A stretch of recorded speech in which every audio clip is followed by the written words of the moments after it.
on, Foxy. It's your birthday. Not for real, just for play. This is Cree Summer, and Moana Nui will be right back.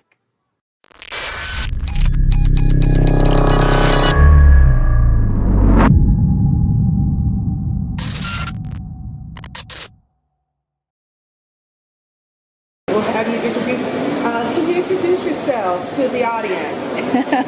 Sure. Hi, my name is Adetinpo Thomas. I'm an Atlanta-based actor and producer, and I've been in things like DC's Black Lightning, Marvel's Hawkeye, most recently The Color Purple. I've also done an audiobook for The Maid and the Crocodile by Jordan Ifueko, which is a part of the YA universe of Bray Bear. Very nice. So as far as you getting into acting, and especially working with Hawkeye and Color Purple, two iconic and very popular pieces and all, what was, I guess, your preparation and your thought process as you were getting into character for those roles? So I'm one of those really nerdy actors where like the research and stuff is the part I really like, the character work as you would call it. So for Hawkeye it was exciting because Wendy Conrad, who I play on the show, is actually based on a real comic book character. She was a part of the death throes, and she was a juggler of bombs, and that's why they called her Bombshell. So being able to do that research, and she's only in like 5 issues. One of them is with Misty Knight, so hopefully they fold her into what's going on. But she ends up playing a bad guy.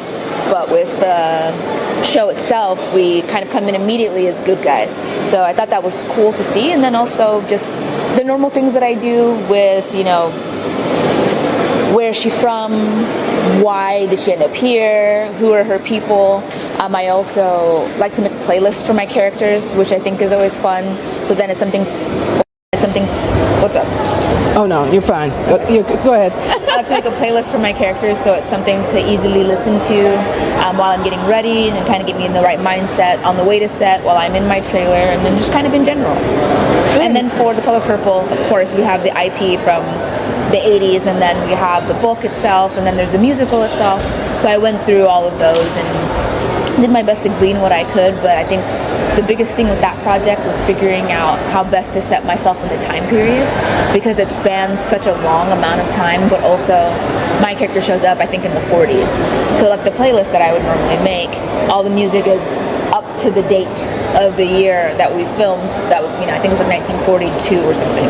So all the music was prior to that, which is interesting, because that meant on the way there and in my car and in my trailer, I wasn't listening to like Beyonce. I was listening to like Etta James and Ella Fitzgerald.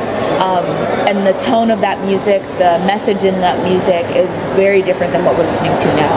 So I found that to be super helpful. And then of course, when it's a period piece, by the time you're in costume and your hair is different, everything else kind of feels like it locks into place.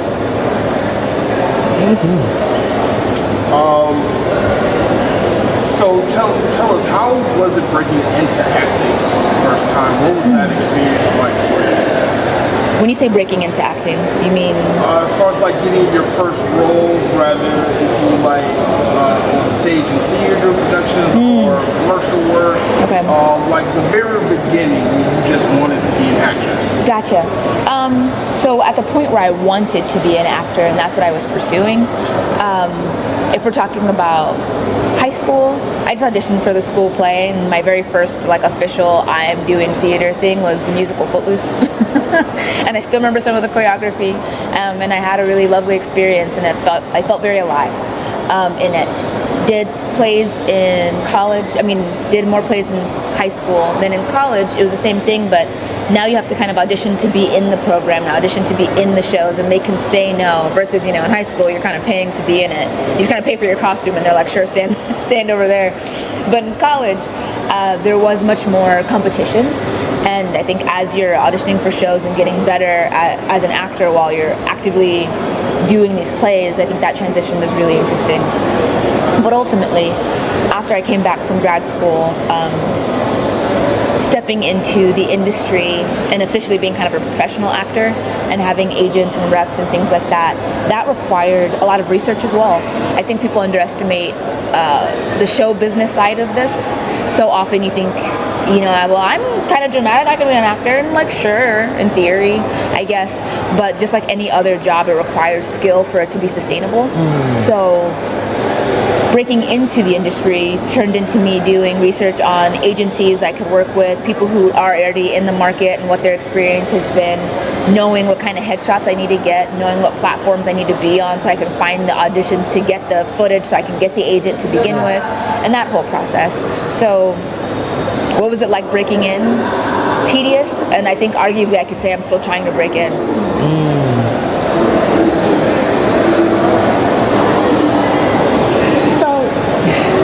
When you first realized that you had this itch, how early would you say what was your first like acting event? Not the first booking, but like at what age did you get into, like what was your first experience being in front of people? So that last bit changes my answer. I have a very distinct, you know how when you're a kid, you don't really remember anything before like 4 or 5. I have a very distinct memory of being at my preschool graduation where they had little mini caps and gowns for us, but that day was also my birthday. And I grew up in Southern California, so we were still in school in June, but it was like one of the last like days of the year. And I stood there in this like auditorium full of people, and they gave me, I don't know why they had candles. It was like an open flame. It was the 90s. I don't know. Gave me a candle to hold. They turned off the lights, and then everybody sang me happy birthday. And I just remember like all the energy of that and like how special I felt. I'm dark skinned. I don't really blush like that, but like felt my like cheeks flush and was just like, okay, this is kind of cool. And then I think a year or two later, I ended up doing a random play at my elementary school, and maybe that was 5 or 6. That same lady came back and did a play with us again by the time I was like 8 or 9. And then in middle school, I found a journal a couple years ago when I was like 12, and I was like, well, I guess I'll be an actor. Unbeknownst to me, I guess. I don't know, when I blacked out and wrote that down and then forgot about it for 20 years. But that's probably it. The singing happy birthday when I was 4 seems to be my origin story. So you mentioned earlier that you also are doing some production. What was your inspiration to say, I want to tap into that side of the entertainment industry? Yeah. And tell us a little bit about some of the projects you've worked on so far. That's a lovely question. Thank you. I think, like most things, there was a void of opportunity, especially because I will speak plainly, being dark-skinned, being a black woman, being a woman, being in the South in some degree, all of that is a barrier to entry in a lot of ways. And it takes so long to be able to be the lead in something when you're starting from scratch, because you end up doing theater in high school and in college, and I went and got an MFA, or a master's at the very least. You're used to having the opportunity to be the lead of the story. So you go and you learn to do all that character work. You learn to do this deep research. And then for years, it's like a one-word audition or one-line audition, or maybe it's one scene. And then you're fighting for your life to get one of those. I think I got an agent in 2016. The first time I booked an actual speaking role on television was 2019. And I was coming from grad school. Right? But also in that same year, I booked Black Lightning, which was like an 8-episode arc. So, lost my train of thought. So I started producing because I wanted to have the opportunity to be the lead of a story. So it thus required me to make my own stories. And at least on a smaller indie scale, it's easier to find your way to the front. And I don't need to be the leading woman, though that's kind of now how I'm positioning myself. But I really love sci-fi, and also black people don't exist in sci-fi to a very significant degree. And it's like, what are y'all plotting? Why aren't we there? So on top of that, talking to my film partner, we decided to make a sci-fi short. And this is, previously we'd done something a little bit more domestic, and it was literally like a domestic story about a husband and wife. But when it was time for this, he kind of brought an idea to me, and I was like, yes, and what if we also did? And when all was said and done, we had a sci-fi short about a couple who were having kind of domestic issues, and they go to an AI therapist to try to heal their relationship. And in the process of doing that, we learned a lot very quickly. We self-funded it, which is hard and takes time. But we got friends to do it for free, and we paid them back on the back end, and ultimately that got into festivals from like San Diego to Barcelona. Very cool. We just kind of believed in ourselves, and I was like, I want to act, and he wanted to direct, and we were like, okay, put money down, let's call in some favors, and we did it. And at this point, I think we've done it 3 times. Nice. So you mentioned that growing up there was not a lot of representation for Black and brown kids your age. How does it feel for you knowing that you are now that representation for future Black and brown boys and girls who are watching Marvel and a lot of the projects that you're in? It feels wonderful, but I would be doing myself and people like Erica Alexander a disservice if I pretend like I didn't grow up watching Living Single and Family Matters and My Brother and Me and, you know, all of these different shows, the UPN of it all, a channel that no longer exists, unfortunately, but became the CW. And then once they became the CW, they didn't need Black people anymore, so they kicked them all off. So there used to be a heyday, and there was a heyday, and I luckily grew up in that heyday. So it's been interesting to watch a lot of that fall off and then ideally resurge with the Quintas and the Lena Waides and the Issa Raes of it all. And now we're watching the aggressive peel back of those things as well. So the representation, at the very least in the sci-fi superhero worlds, has been really exciting for me. Just to be a little bit more, you know, another fleck of pepper in the sea of salt that exists. And I hope to inspire there to be even more than that, because at this point we are on a downswing, and that sucks. That's fucking awful. Yes. So I hope the children are inspired and they decide to make their own stuff too, so that I'm, you know, I don't know, in the carpool lane watching somebody else's stuff.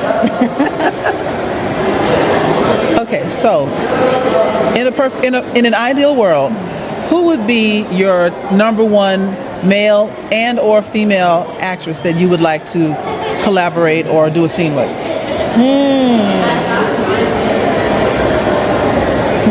Just one person? You can do male and female. Okay, male and female.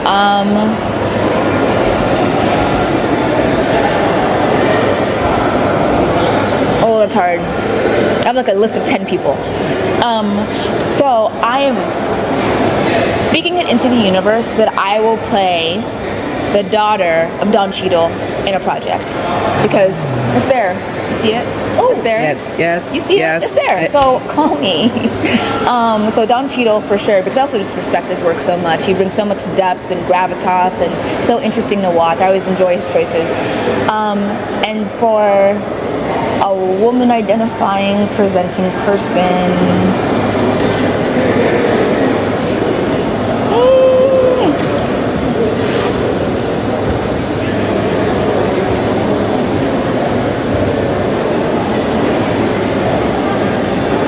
I don't know. Because now I'm just thinking like who I admire, not necessarily like let's do a scene together. Anika Nani Rose is the name that keeps bouncing around in my head. So I'll say Anika Nani Rose. Y'all could play as sisters. Oh, I received, and then Don Cheadle would play our father. Yes. We did it, guys. We did it. But it's funny because she's one of the actors who, when I auditioned for stuff, and I'm like, oh, this could be interesting. Oh, and Ingenue Ellis. I would love to work with Ingenue Ellis. Between the two of them, I've gotten random stuff that I'm like, oh, well, sure, yeah, I'll turn this in. And then I might like get my availability checked, or might get like, okay, we'll hold this available, you know, make sure you're available during this time. And then when all is said and done, one of those, Ingenue Ellis got an Oscar nomination for, and I was like, why was I even considered for this? And the other one, Anika Nani Rose, booked, and I said, yes, why did you even call me? But then I have to hold myself accountable for the fact that they don't have the free time to just be like giving auditions out willy-nilly. So like there's some world where, in some multiverse, I actually booked those things. So to them for being inspirational and doing lovely work, but also apparently being on the same trajectory. That's a good question. I need to figure out a shorter answer.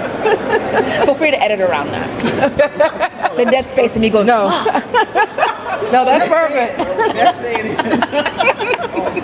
That's real. I have a question for you. So Yeah. you mentioned the new renaissance of Black television with Quinta with Abbott Elementary and Issa Rae. Just personally, who is it out there right now that's working or producing something that you just personally are a fan of or geeking out to?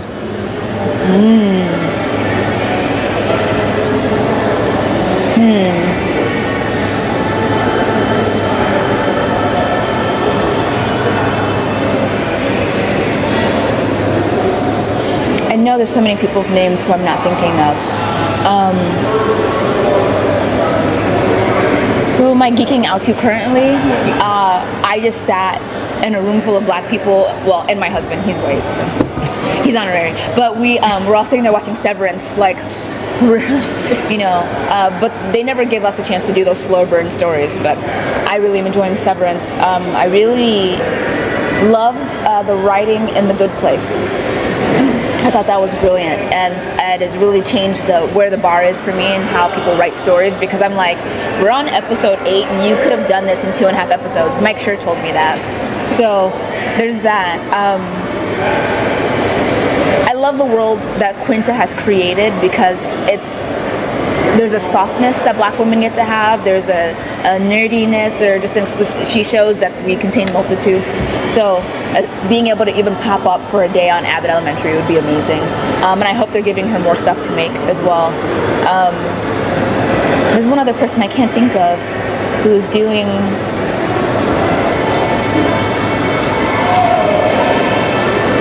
I can't think of who it is. But I know there's somebody who's like been doing stuff and it keeps getting kind of greenlit. But I want to. It's probably like a white man, so okay. They don't need to make it on this list today. It's okay. So, kind of on a parallel with what Joy asked you, if money was no object for producing your dream project, who will be the writer you will love to bring in and the acting staff as your main characters for your project that you could produce?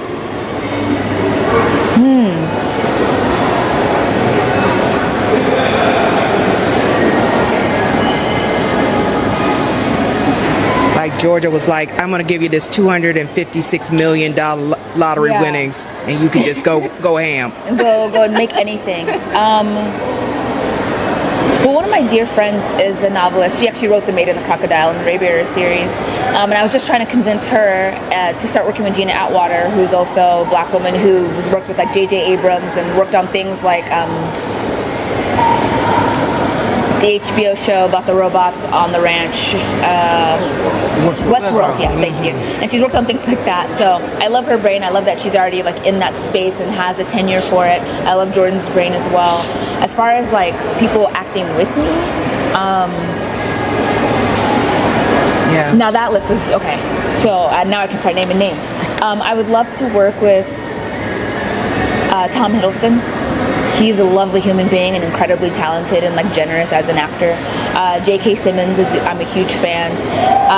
And he keeps doing these fantastic sci-fi shows and then they cancel them and I'm like, I need answers to Counterpart. Who wrote that? Please tell me so I can come. Oh, somebody else who I wasn't thinking about, Britt Marling and her team. The OA, I think, opened the third eye of like an entire generation. I would like to see that story be finished. So maybe I would use that money to get Britt Marling back and then write me into the story so we can finish that. If Octavia Butler was alive and could screenplay right, I would love to bring that back in and do. I'm reading Lilith's Brood, that like series right now. But I think just like everybody else, Kindred really messed me up. Not Kindred, but also that. Parable of the Sower. Parable of the Sower, Parable of the Talents. Really like I was reading that and watching Handmaid's Tale at the same time, and then I immediately emailed an immigration lawyer, and I was like, I need to leave America. Stat. So maybe that's the best answer, actually. Being able to adapt one of Octavia's stories, and which would mean that I'm working with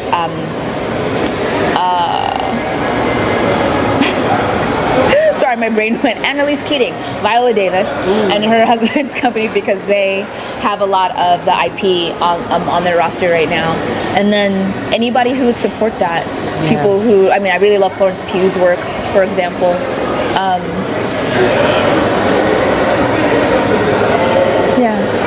Yeah. I feel like I should be naming so many other people, but I can't think of a single name today. That's all right. It's Sunday. Also, as far as like piggybacking off of Mark's question, there's so many black and brown girls that is inspired to go into acting and become actresses. tidbits or nuggets you would like to get those young girls that are interested in stepping into this world to prepare themselves for, or to get them a leg up to before they step into it? What I propose to everybody who wants to step into acting specifically is why. And I say this all the time: if you want to be famous, there are faster ways to do that. If you want to be rich, there are faster ways to do that. Certainly less dehumanizing ways to do that. But ultimately, it's a question of holding on to your integrity, understanding what's going to keep you going in the moments where there is a lot of silence, because my white female counterparts get more opportunities, white men get more opportunities, but I also know, talking to my Asian brothers and sisters, that they have less opportunities than I do.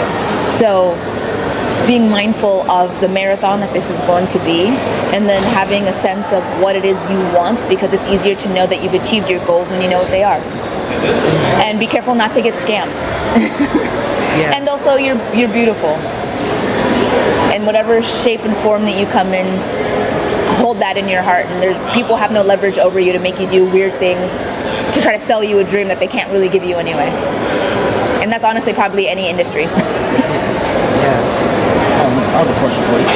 As an actress, what is your end game? What is your goal? What do you want to be most remembered for? Is there certain awards that will give you certain validation about your career? What is your ultimate goal by the end of your career?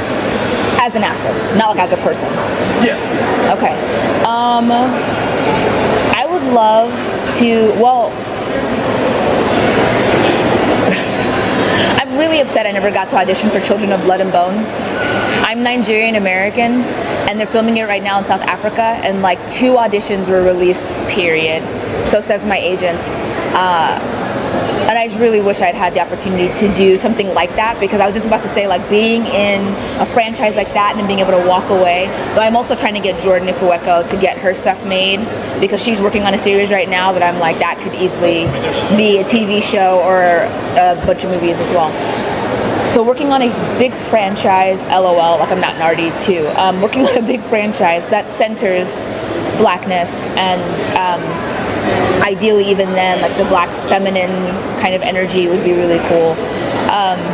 But the long and short of it, I don't have a specific role or a specific award that I want, as much as I want to be able to have a living wage and a balanced quality of life. I don't need to be making $1 million, and give me $1 million, but I don't need to be making $1 million. I just want to be paid fairly. And right now, that's a big thing that we're struggling with in this market, and that I personally have to deal with, where because you aren't famous, you have no leverage. But even in if I was working at Target, after a certain amount of time, I'm guaranteed a raise. And that's not how this industry has been working lately, though it used to be able to do that. But with streaming and God knows what else, so much has changed in the pay structure. So may there be a day that I see that the number that I'm thinking might be too high is what I'm given to start with.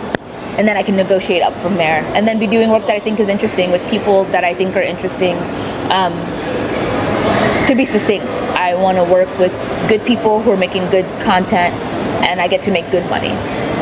So at any point, whenever that happens, I'd happily wash my hands and walk away.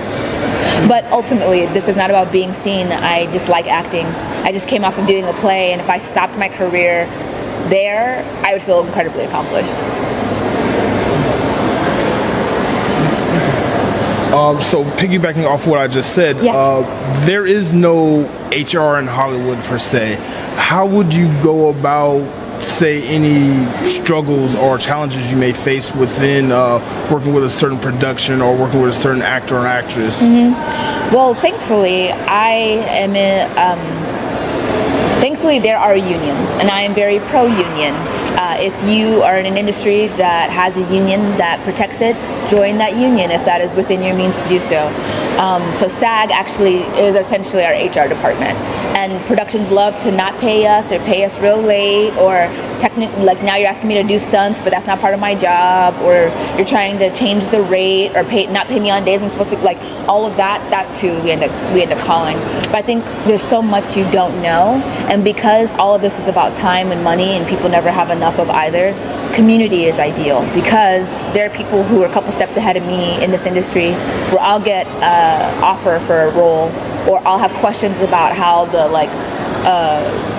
red carpet's supposed to function, or a photo shoot or whatever, and then can reach out to that person and go, hey, like, does this sound right? Is this weird? Should I be asking for more or less? Or what don't I know here? And I think so often the leverage is in the information you don't know, but what I'm working on doing is knowing when to ask. What questions am I not asking you right now that I need to know the answers to? And then only the truly evil will not actually be honest at that point. And luckily I have solid reps who will hold space for the fact that I don't know, but I'm genuinely curious. So going forward, I have the context for how to move with agility. Did I answer your question? With you mentioning earlier that you dipped your toes in basically the voice acting world by narrating that book that you mentioned earlier, what are your plans to further go into that world of doing more narrations, actually voice acting, and some animations, especially with the number of animation that is coming from Africa and other places to put black and brown girls in the forefront of animation? I would love to keep doing voiceover work. This was absolutely one of those nepotism things where she knew I was an actor and could do a Nigerian accent, and then she was like, can you please, when it was time to get an audiobook reader, she emailed her people and was like, this is who I want to do it. And they were like, are you willing to do it for this price? And we said, a little more. And they said, okay. And I said, okay, and then we did it. So if anybody wants to call me about doing voiceover work, especially, I would love to do the narration for more YA novels that take place in West Africa, because I think so often with whatever good intentions exist, there are some accents that if you're not from that culture, anybody listening from that culture will have a hard time following along. I am Nigerian American. I'm the first person in my immediate family to be born in the United States. The way Jamaican people will never hear me trying that accent, I would not. I cannot. Wagwan, that's it. That's what you get from me, because I know not to touch it, because I can't do it, and I don't have the ear for it. So being able to step into those spaces to give those authors a voice to their stories, ideally in the cadence that they anticipated, would be really cool.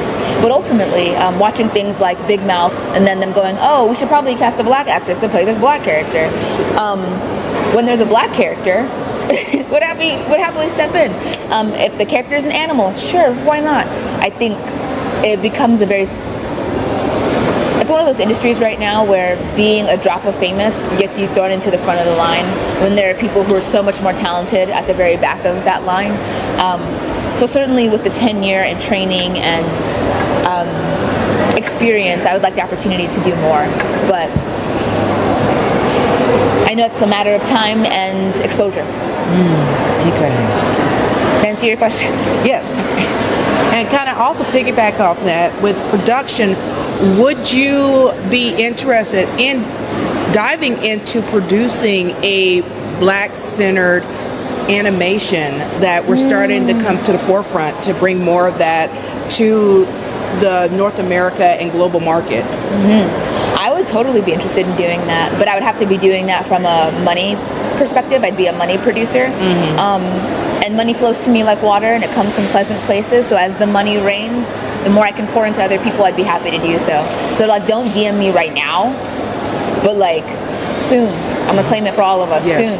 Now, if you do have an offer, please reach out to her. I got a question. So you mentioned the film scene in Africa. You being Nigerian, are there any creators or productions that are African based that you are excited for, whether they're kind of low budget or high budget? I am deeply embarrassed to say that I could not name one person for you right now, but I know that Nollywood, the Nigerian film industry, is the third largest in the world. And there's so much content coming out of it constantly, and it pours into all kinds of markets. If you sat in an African hair braiding shop long enough, somebody has walked in and tried to sell you a DVD of some Nigerian movie that came out 4 years ago. And they're dramatic and they're interesting, and every day the quality of the production is getting stronger, the actors are diving deeper, and the stories are even richer. And you're talking about a culture and a continent in general where oral history dates back tens of thousands of years.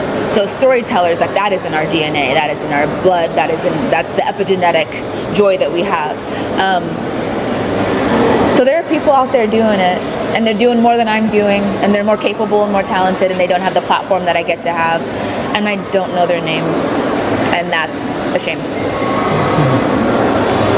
Well, I know we're getting close to the top of the hour. As far as for those that are getting introduced to you for the first time, how can they follow you and support you in your upcoming projects on social media or your website? So my website is AdetinpoThomas.com. I am Adetinpo, that's me, on Instagram and TikTok. I do have YouTube that I try to kind of pull things over to. That seems to be the platform to sit still and make money. But I also am trying to divorce myself from Google. So who knows? Because when you got skin in the game, you stay in the game. You don't get a win unless you play in the game. That's from Hamilton. And the game is capitalism. And since I like to live inside, sometimes you have to do the things that you'd rather not engage with. And that's where I'm at right now. So I'm on social media. I probably would rather not be, but while I'm there, I will disseminate as much information as I can, as freely as I can. And if I can find a way to monetize that in a real way, I'd probably do more of it. So if you want to find me there and support me in some way, do that. And I think I have my Venmo linked in my link tree if you want to slide me $20. And of course, through your website, for conventions interested in booking you as a guest, will they contact you through your website? Yes, there's a contact form there. You can also see my reel and stills from projects that I've done. My resume is there as well if you want to continue to vet me a little bit more.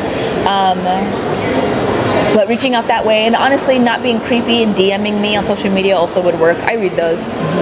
Blerdkast, please contact her to book her at Blerdkast in 2026. Thank you. Yeah, because specifically, I'm a Marvel superhero.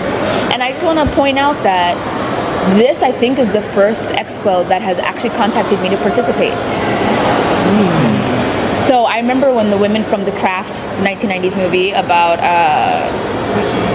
witches, they would reach out, there's 4 of them, they'd reach out to the 3 white girls, not the black girl, and they would only be when the 4 of them are having a conversation that she would realize she was being left out. Yes. So these cons and these expos are doing themselves a disservice, not reaching out to the black people who also exist in these universes, because we have a lot to share and offer. So, Dragon Con, low-key Black Nerd Con, there's all kinds of stuff that reach out. I would happily come. Yes, because last year, Blerdkast did have Rachel True, the black witch from, she was there as a guest, and also Cree Summer. They had her there also. also. And the 2 of them are infamous. They've done so much work, especially animation, voiceover stuff. Those are queens in our world. And imagine all the people who are playing themselves, not calling them. Call them. What are you doing? Exactly. Embarrassing. Last thing, how did you meet Tony Cade, the owner of Challenges Games and Comics? And what is your relationship like with him? So I got cast in Hawkeye in 2020. And as we were filming in early 2021, I went to Challengers, which was down the street from my house, because I wanted to go see if they had the comics that Wendy Conrad was in. Of course, these are obscure comics from the 80s, but A Broken Dream. So I walked in there asking him about them, and if they had just kind of Hawkeye comics in general. And he had a few, but it wasn't what I was looking for. So I went home, and I think I shared my name with him. And I got home to a DM, and he's like, "Oh my God, I didn't realize who you were." And I was like, "Who am I?" And then he messaged me asking if I ever wanted to do anything with them, to let him know and things like that. And I was like, "Oh, absolutely. I could probably actually get the other LARPers to join me if you're ever wanting to talk to us." And that was, I think, back in 2021. So once this circled back around, they've moved to a new location. Being able to come here and support was really exciting because my husband plays like Magic the Gathering. I finally started dipping my toe in like D&D. Whenever we're looking for stuff, I grew up on like the X-Men cartoons. So my dream actually has always been to play Storm. There's still time, who knows? We'll circle back around to another franchise in like 10 to 15 years. But I'll stick with Wendy for now. So being able to walk in there and see myself represented in the room, because this universe of interest can be really isolating and ostracizing to Black people. So to go in there and see a Black man, and I was like, okay, you don't think I'm weird for asking these questions, thanks so much. Also, is that Dragon Slayer? Or Demon Slayer is what I'm going to say. That's how we met. That's how we met. Sorry, I feel like the ends of my answers are like trailing off. That's how I met Tony. He was cool. He owns a store, and I went there.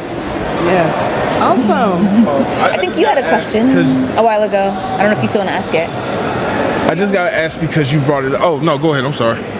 So my question was, this is another thought question. Okay. Be warned. My question would be, as you progress through life, how do you want people to remember you?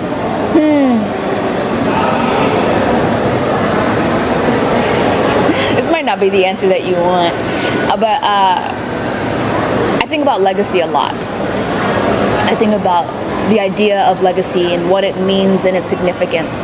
So much of my storytelling is about whether or not you become who you're supposed to if you don't know who your people were. But I also don't feel the need to be remembered. So like, how do I want people to remember me? They don't have to. Because as long as I'm doing the things I feel like I'm supposed to and I'm feeling fulfilled, if there's not some story that somebody's passing down to their grandchildren about something I did, like, that would be okay. Because as long as the impact is there, like, my name will disappear, it'll float away into the ether like dust. And that's okay. There's, billions and trillions, probably quintillions of people who know and will remember, but their impact is felt in one way or another. So as long as I'm making the difference I feel like I'm meant to, that's sufficient. Great answer. Yeah. Our last question. Yeah. Since you mentioned it, even though you are already... Oh, now you holding me accountable to things I just said. Okay. Even though you are already in the MCU, there is a vacancy for Storm. If offered, would you want to play Storm? 1,000%. Are you serious? I just had to ask. So we're stepping into, and this is not like inside baseball, I'm not saying anything that I'm not supposed to say about the Marvel Universe and the next phases and what they have in store, but we are stepping into a world where multiverses have been introduced, right? We had Doctor Strange in the Multiverse of Madness. So if there is a world where Wendy Conrad is actually Storm instead, I would be there in a heartbeat. Run me my check. Right, pay me fairly. Thank you. Because they're like, oh, exposure, or you love this, and but everybody else is getting paid, so I will as well. So if Kevin were to call and say, Adetinpo, we need you to play Storm in a different multiverse, I'd say yes. And thank you for putting that into the ether. Yes. Call me Kevin. There you go. Kevin, if you're watching, hit her up. If you're watching. You would be with Don Cheadle. Huh? You would be with Don Cheadle as well. Is he coming back? He's still in the multiverse. Yeah, he's still in. Okay. He's still in there. He's in the multiverse. Yeah. I guess. And then some multiverse's daughter is Storm. Just put it all together. There we go. I love that for us. Thank you, too, for pouring into me in my dreams. Yes, because we're putting it in the atmosphere, putting it in the universe, so let it be. Yes, and so shall it be. Yeah. Well, thank you so much for your time. Thank you for being here at Atlanta Sci-Fi and Fantasy Expo.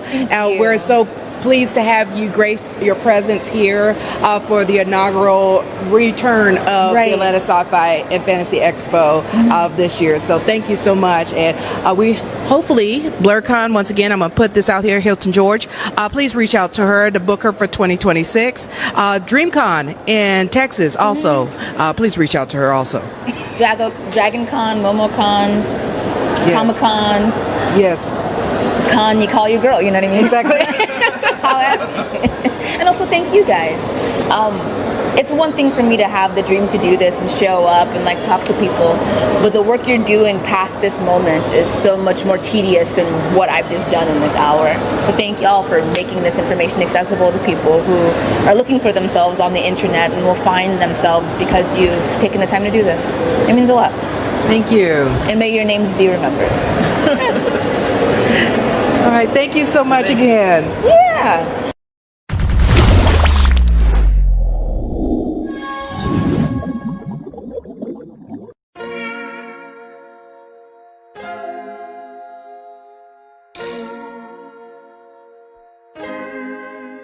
So many stories left to tell, even if we have to ourselves. Can't keep history on the shelf. If they won't tell it, we will. If this the land of the free, it was a freedom then. When they annexed Hawaii and called it Cedar Lands, without any type of payment and no signing off. Called themselves a republic in 1894. 1.2 million acres overtaken from the native Hawaiians. When they resisted, the West retaliated in violence and erasure. The Hawaiian language is banned as part of colonialism's plan to expand, yeah. Stuck between a rock and a hard place. Multiple bombings of Kaho'olawe as a part of their ongoing war with Asia. Used it as a place for target practice. No consent or compensation. Colonizers call for annexation. No work out for all the locals. School will never let you know. So many stories left to tell, even if we have to ourselves. Can't keep history on the shelf. If we won't tell it, we will. Too many stories left to tell, even if we have to ourselves. Can't keep history on the shelf. If we won't tell it, we will. We will. So if we put Hawaii into perspective, well, Black and Asian history is interconnected. Considering the fight with the Pacific, then of course versus Asia, they was treated as a middleman for war, but didn't let the Western colorism run its course. Cause dark skin was a sign of dignity to core. The land was taken in the name of capitalism, when prior to it was an actual kingdom. Clap back at the system. Stuck between a rock and a hard place. Multiple bombings of Kaho'olawe as a part of their ongoing war with Asia. Used it as a place for target practice. No consent or compensation. Colonizers call for annexation.